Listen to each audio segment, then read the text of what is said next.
মেয়েরা নাকি সব কিছু সহ্য করতে পারে, হাসতে হাসতে সব কষ্ট লুকাতে পারে, কিন্তু একটা জায়গায় এসে তারা খুব ভেঙে পড়ে।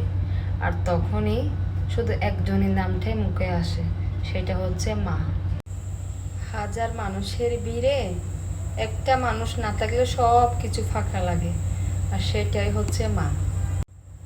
ছোটবেলায় যখন আঘাত পেতাম, একটু আঘাত পেলে দৌড়ে চলে যেতাম মায়ের কাছে, মানে মার কাছে গেলে লাগতো কষ্টগুলো কম হচ্ছে। আর এখন বড় হওয়ার পর নিজের সব কষ্ট লুকিয়ে রাখি মায়ের কাছ থেকে, শুধু মা কষ্ট পাবে ওইটাই ভেবে।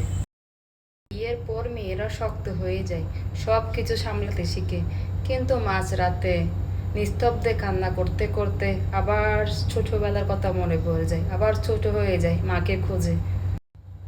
তাই তো মেয়েরা যতই বড় হোক, জীবন যতই বদলে যাক, প্রতিটা পদক্ষেপে প্রতিটা কষ্টে একটা জিনিসই দরকার, আর সেটা হচ্ছে মা।